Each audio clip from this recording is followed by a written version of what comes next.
Hi friends, నేను మీ Nasaruddin.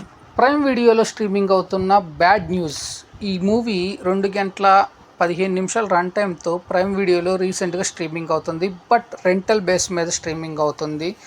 So దీని rental base మీద మనం చూడగలిగే సినిమానా అంటే ముఖ్యంగా ఫ్యామిలీతో కలిసి చూడగలిగే సినిమానా, దీన్ని రెంటల్ కలెక్ట్ చేస్తున్నారు కాబట్టి ఏదో ఉంది అనుకుంటే పొరపాటే. సో ఇది ఫ్యామిలీతో అయితే అస్సలు చూడకూడదు. ఫుల్ అడల్ట్ అండ్ వల్గర్ కంటెంట్తో వచ్చిన ఈ మూవీ దామ్ దామ్ అనే ఒక సాంగ్తో బాగా సోషల్ సైట్స్లో స్ట్రీమింగ్ అయ్యి మంచి కమర్షియల్ మూవీలాకి ఎంత హైప్ ఉందో అటువంటి హైప్ పొందిన ఈ మూవీ ఈ బ్యాడ్ న్యూస్ ఎలా ఉంది అంటే, సింపుల్ స్టోరీ లైన్ వచ్చేసి ఏదో అనుకోకుండా ఒక ఫంక్షన్లో హీరోయిన్ కలవటము, హీరోయిన్ను ఎప్పటికైనా ఒక రిచెస్ట్ చెఫ్ అవ్వాలనే థీమ్ తోటి ఉన్న ఆమెను హీరో పెళ్లి చేసుకోవటము, ఆ తదనంతరం వీరి మధ్య జరిగే సంఘటనలు సంఘర్షణలను బేస్ చేసుకొని ఈ చిత్రాన్ని నిర్మించారు.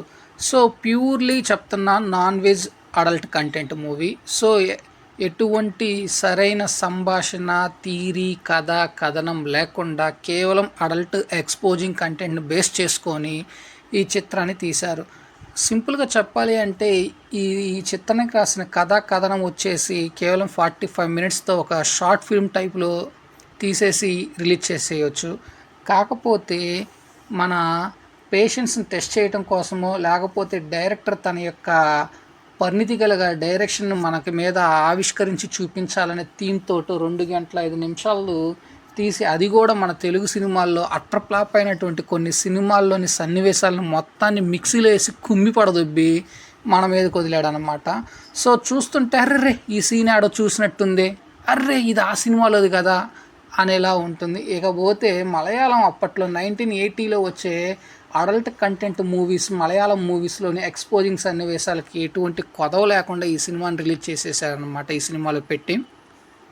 ఇకపోతే ఈ సినిమా మనం చూస్తున్నంతసేపు అసలు మనం భారతదేశంలోనే ఉన్నామా, భారతదేశంలో ఇటువంటి సినిమాలను చిత్రీకరించారా, ఇది భారతీయ సంస్కృతి అనే డౌట్ వస్తుందన్నమాట. సహజంగా మన భారతదేశం యొక్క సంప్రదాయ పద్ధతులు, వస్త్రధారణ కొంత పర్లేదు, ఇప్పటి వరకు బాగానే ఉంది. పాశ్చాత్య దేశాలకు సంబంధించిన వస్త్రధారణ విధి విధానాలు ఇప్పుడిప్పుడే మన దేశాలలో అవలంబించడం కూడా జరుగుతుంది. కాబట్టి ఏ సినిమా కూడా అదే రకంగా తీస్తే తప్పేంటి అనుకున్నాడో ఏమో డైరెక్టరు.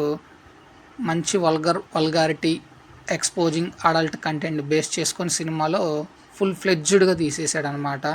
సో సినిమా చూస్తున్నంతసేపు ఇంకా అయిపోలేదా బాబు అనిపిస్తుంది మనకి. సో బెటర్ ఇంకో 10-15 రోజులు ఆగండి, ఫ్రీగా వచ్చేస్తుంది అమెజాన్ ప్రైమ్లో, చూసేద్దురు. కానీ లేదు ఎందుకు టైం బొక్క అనుకుంటే అసలు చూడొద్దు. ఓకే ఫ్రెండ్స్, నేను ఈ సినిమాకి ఇచ్చే రేటింగు రివ్యూ వచ్చేసి అవుట్ ఆఫ్ 5లో 1.2. Thank you. నేను మీ నషరుద్దీన్.